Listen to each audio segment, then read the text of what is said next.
সাইডের ওয়ালের অংশ দেখে মনে হচ্ছে এগুলো কিন্তু বেশ অনেকটা হাইটও কিন্তু উঠে গেছে। কিছু দেবতা দেবীর মূর্তি কিন্তু রয়েছে, রাউন্ড করে কিন্তু প্লাইগুলোকে অ্যাটাচ করা। গায়ে যে সুন্দর সুন্দর শিল্পকলা, যে কারুকাজ। হ্যালো বন্ধুরা, তো কেমন আছো তোমরা সবাই? আমি আজকে চলে এসেছি তোমাদের জন্য আরও একটা নতুন ভিডিও নিয়ে। এই মুহূর্তে কিন্তু একদম নর্থ কলকাতার প্রান্তে রয়েছি বরানগরে।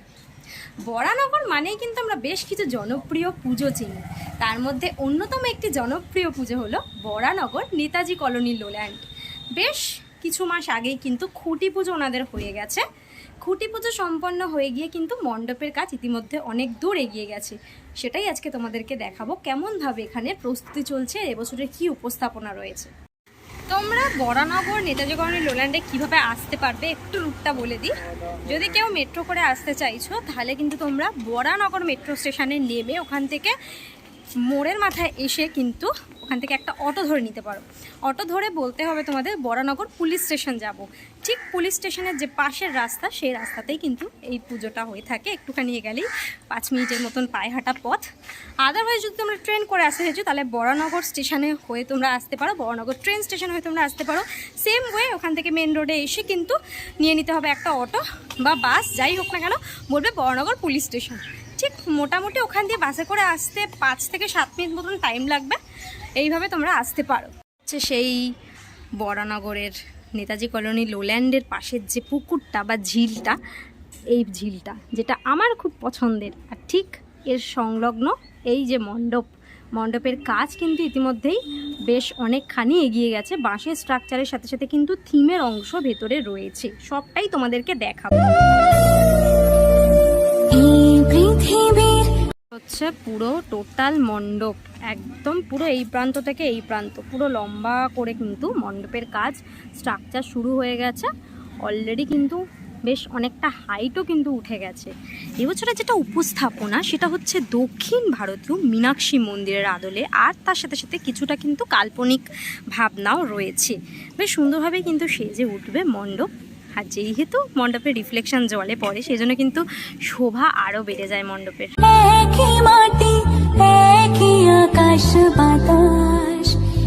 পুরো মণ্ডপটা কিন্তু এইভাবেই দূর থেকে দেখতে বেশি ভালো লাগছে। একটু যদি ভালো করে তোমাদের দেখাই, দেখতে পাচ্ছ ওপরের যে আদলটা, সেই আদলটা কিন্তু একদম ধাপে ধাপে ধাপে ধাপে মন্দিরের চূড়ার মতন গেছে। আর এই জায়গাটায় কিন্তু মেন মাতৃ প্রতিমা থাকে। বাইরে দিয়ে কিন্তু বেশ ভাল লাগে মণ্ডপটা দেখতে, আর রাতে কিন্তু মণ্ডপের শোভা আরও বেড়ে যায়। যেহেতু পুরো মণ্ডপটায় লাইট দিয়ে ঘেরা থাকে, তার সাথে সাথে যে রিফ্লেকশনটা জলের ওপর পড়ে অভূতপূর্ব লাগে। সামনে এগাচ্ছি তত মণ্ডপটা আরও বেশি বৃহৎ লাগছে। একদম মণ্ডপের সামনের অংশ, এখান দিয়ে কিন্তু প্রবেশ পথ থাকে প্রত্যেকবার। এখানে কিন্তু ইতিমধ্যে দেখতে পাচ্ছি বেশ কিছু এরকম ফাইবারের সমস্ত স্ট্রাকচার রয়েছে, যেগুলো দেখে মনে হচ্ছে কোনো পিলারের অংশ বিশেষ। ভালো করে যদি দেখো এর মধ্যে কিন্তু অনেক কারুকাজ, অনেক শিল্পকলা রয়েছে এই যে পিলারের অংশগুলোর মধ্যে। এগুলো যখন ধীরে ধীরে মণ্ডপের বিভিন্ন অংশে ইনস্টলেশন হতে আমরা দেখতে পাবো, তখন মণ্ডপের শোভা আলাদাই লাগবে দেখতে। বেশ কিছু এরকম বড় বড় অংশ রয়েছে যেগুলো কিন্তু ধীরে ধীরে ইনস্টলেশন হবে। ভেতর দিকটায় যাই, এখানে কিন্তু অলরেডি দেখ কাজ কিন্তু চলছে, ফোম দিয়ে চোলা দিয়ে কাজ চলছে। বিভিন্ন দাদারা সব বসে কিন্তু কাজ করছে মাপ করে করে, যে ভেতরের যে বিষয়গুলো মন্দিরের ভেতরের ডিজাইনগুলো বা বেশ কিছু সাইডের অংশ, সেইগুলো কিন্তু রেডি করে করে ওইখানে কিন্তু রাখা আছে। এইদিকে যদি একটুখানি দেখাই তোমাদের, এখানেও কিন্তু এরকম বেশ কিছু জিনিস রেডি করে করে রাখা আছে। দেখো মাপ করে করে কিন্তু বিষয়গুলোকে এরকমভাবে রেডি করা হচ্ছে।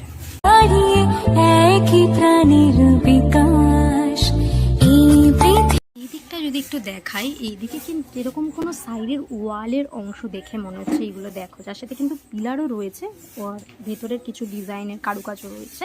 একদম দেখে কিন্তু ওয়ালের মতন লাগছে বিষয়টা দেখতে। এইগুলো সব এক একটা জায়গায় কিন্তু ইনস্টলেশন হবে। এদিকে যদি একটুখানি তোমাদের দেখাই, এখানে কিন্তু বেশ কিছু এরকম মূর্তি রাখা আছে দেখো, যেগুলো কিন্তু ফাইবারের, এগুলো কিন্তু সবই ফাইবারের মূর্তি। এগুলো কিন্তু রেডি করে করে রাখা আছে মণ্ডপের বিভিন্ন অংশে, কিন্তু আমরা এগুলোকে দেখতে পাবো যেগুলো এখানে রয়েছে।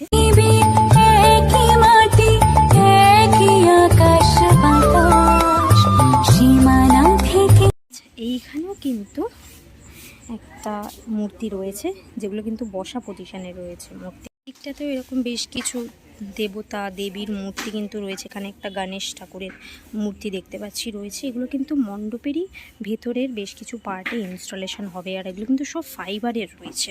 সীমানা ছাড়িয়ে একই প্রাণীর বিকাশ স্নেহের এদিকটা একটু যাই, এদিকটায় কিন্তু কাজ চলছে ইতিমধ্যেই।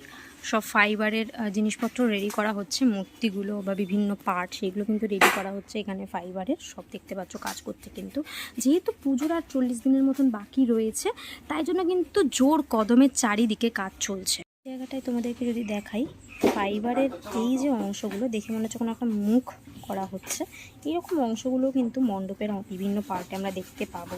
যেহেতু পুজোর আর বেশি দিন বাকি নেই, সেই জন্য কিন্তু মোটামুটি জোর কদমে চারিপাশে কাজ চলছে। শুধু এবার দেখার বিষয় আর দিন গোনার অপেক্ষা যে মণ্ডপ কবে পুরোপুরি সেজে ওঠে। তোমরা কে কে বরানগর অঞ্চলের মধ্যে এই পুজোটা দেখতে আসো প্রত্যেকবার, অবশ্যই আমায় কমেন্ট করে জানিও। মণ্ডপের মূল প্রবেশপথ ওখানটায় থাকবে, এইখানটায় কিন্তু একটা পোর্শন হবে, তার ভেতরে কিন্তু আমরা আরও ভেতরে প্রবেশ করব। এই যে দেখতে পাচ্ছ এখানে এরকম একটা গেট রয়েছে, একটাই হাইট রয়েছে দেখতে পাচ্ছি। এখান দিয়ে কিন্তু মেন মণ্ডপে শুরু হচ্ছে, দেখতে পাচ্ছ তোমরা। এই হচ্ছে স্ট্রাকচার, আর ভেতরে কিন্তু একদম মূল মণ্ডপ রয়েছে। কিন্তু বেশ কিছু এরকম বাটামের সব স্ট্রাকচারগুলো রাখা আছে, বাঁশের ওপর ধীরে ধীরে এই বাটামের স্ট্রাকচারগুলো ইনস্টলেশন হবে, তারপর এই থিমের পার্টগুলো বসানো হবে। এবার ধীরে ধীরে একটুখানি ভেতর দিকটায় প্রবেশ করি। ভেতরের যে এই যে পার্ট, এই পার্টটাতেও কিন্তু বেশ কিছু কারুকাজ, বেশ কিছু শিল্পকলা দেখতে পাবো। তারপর আরেকটু যদি ভিতরে প্রবেশ করি, এইখানেও কিন্তু একটা সুন্দর জায়গা তৈরি করা হয়। দু সাইড জুড়ে কিন্তু সমস্ত থিমের অংশগুলো আমরা দেখতে পাই। এই সাইডেও থাকে, এই সাইডেও থাকে। ইতিমধ্যেই কিন্তু বাটামের বেশ কিছু এখানে বড় বড় স্ট্রাকচার রয়েছে যেগুলো দেখতে পাচ্ছি, যেগুলো কিন্তু ধীরে ধীরে বাঁশের গায়ে লাগানো হবে। এই দিকে কিন্তু অলরেডি বাঁশের গায়ে বেশ কিছু বাটামের স্ট্রাকচার লেগে গেছে দেখতে পাচ্ছি ইতিমধ্যেই।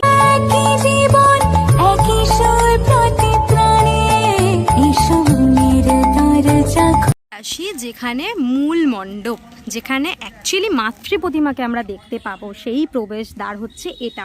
আর এইখানে কিন্তু অলরেডি মাতৃ প্রতিমার যে থাকে তার জন্য একটা কিন্তু এরকম বেদি মতন করা রয়েছে। একদম বেদির ওই প্রান্তে মাতৃ প্রতিমাকে দেখতে পাই আমরা প্রত্যেকবার। পুরো মণ্ডপ শুরুর থেকে একদম ঢুকে এসে আমরা এই সব দর্শন করে ধীরে ধীরে সামনের দিকে এগিয়ে যাই। কিন্তু বেশ কিছু রকম বাটামের স্ট্রাকচার রয়েছে যেটা দেখা যাচ্ছে। আর চলো, এই হচ্ছে একদম মূল মণ্ডপের সামনের অংশ, যদিও এখানেও মাসের স্ট্রাকচার অলরেডি অনেকটাই এগিয়ে গেছে। যদি একটু ভেতরের দিকে এগাই, ভেতরের দিকে কিন্তু অলরেডি সাইডের যে পিলারের অংশ সেইগুলো কিন্তু বসানো শুরু হয়ে গেছে যেটা দেখা যাচ্ছে। চলো এবার ধীরে ধীরে একটু ভেতরে প্রবেশ করি। ভিতরে কিন্তু অনেক দূর কাজ এগিয়ে গেছে।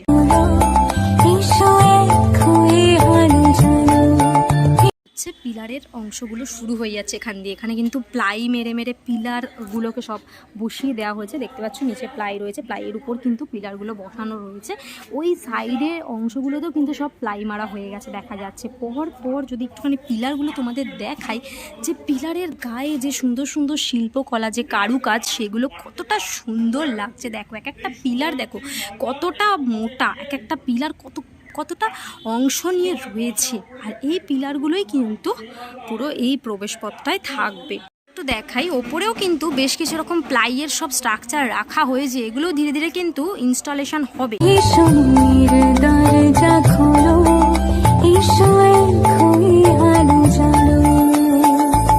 প্রবেশপথ দিয়ে আমি কিন্তু একদম সোজা ঢুকে এসেছি মেন যে মণ্ডপ, সেই মূল মণ্ডপে। এই হচ্ছে মূল মণ্ডপ।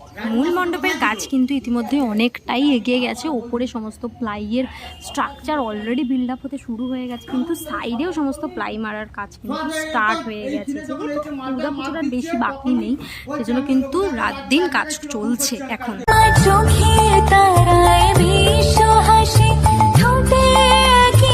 দর্শনার্থী প্রবেশ করবে মূল মণ্ডপে, আর মাতৃ প্রতিমা কিন্তু থাকবে এই দিকটায়।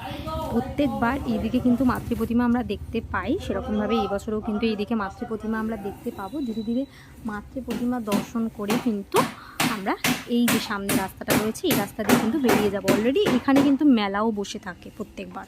কিন্তু এদিকে প্লাই মারার কাজ চলছে, দেখতে পাচ্ছ ধীরে ধীরে প্লাইগুলোকে উপরে তোলা হচ্ছে এই পাশ দিয়ে। এই যে ধীরে ধীরে প্লাইগুলোকে উপরে নিয়ে গিয়ে কিন্তু প্লাইগুলো সব অ্যাটাচ করা হচ্ছে। ভাষা সব দৃষ্টি প্রত্যেক বছর লুল্যান্ড কিন্তু আমাদের চমক দিয়ে থাকে ওনাদের নিত্য নতুন মণ্ডপের মাধ্যমে। এই বছর যেরকম একটি মন্দিরের আদলেই কিন্তু সেজে উঠতে চলেছে মণ্ডপ। বিগত বছরও ভীষণ সুন্দরভাবে কিন্তু উপস্থাপনা করেছিলেন এই বরানগর নেতাজি কলোনি লুল্যান্ডের প্রাঙ্গণ। বিগত বছর আমরা দেখেছিলাম একদম একটি জাহাজ করা হয়েছিল, তার ভেতরে কিন্তু অতীত থেকে ভবিষ্যতে আমরা পাড়ি দিচ্ছিলাম। ভীষণ সুন্দর উপস্থাপনা ছিল। এই বছরও সেরকমভাবেই ভীষণ সুন্দর একটি উপস্থাপনা হতে চলেছে। মোটামুটি তার কাজ তো ইতিমধ্যে অনেক দূরই এগিয়ে গেছে। ওপরটা সিলিং পোর্শনটা দেখছো একদম রাউন্ড করে কিন্তু প্লাইগুলোকে অ্যাটাচ করা হচ্ছে। কারণটা হচ্ছে এর মিডলে কিন্তু একটা ঝাড় আমরা দেখতে পাবো। এক হয়ে যায় আমার ভালোবাসায়, আমার চোখে তারায় বিশ্ব হাসি তোর বাইরে সমস্তটাই তোমাদেরকে দেখালাম। মণ্ডপের সাথে সাথে মাতৃ প্রতিমাতেও কিন্তু প্রত্যেকবার একটি চমক আমরা দেখতে পাই। ভীষণ সুন্দর মাতৃ প্রতিমা কিন্তু সেজে ওঠে, তার সাথে সাথে ভীষণ সুন্দর অলংকারে কিন্তু থাকে মাতৃ প্রতিমা। কেমনটাভাবে সেজে উঠছে, প্রস্তুতি কত দূর, সবটাই তোমাদেরকে দেখালাম। বরানগর থেকে তোমরা কে কে এই পুজোটা প্রত্যেক বছর দেখো, কার কার পছন্দের পুজো অবশ্যই আমরা কমেন্ট করে জানিও। আমার পার্সোনালি কিন্তু এই পুজোটা খুব পছন্দের পুজো, তোমরা জানোই, অনেকবার আমি বলেছি। আজকে প্রস্তুতিটা কেমন লাগলো সেটা অবশ্যই কমেন্ট করে জানিও। আজকের জন্য এতটাই, দেখা হবে বা নেক্সট ভিডিওতে। ততক্ষণের জন্য তোমার সবাই ভালো থেকো, সেফ থেকো, বাই, টেক কেয়ার। ঈশ্বরের দরজা খোলো, ঈশ্বর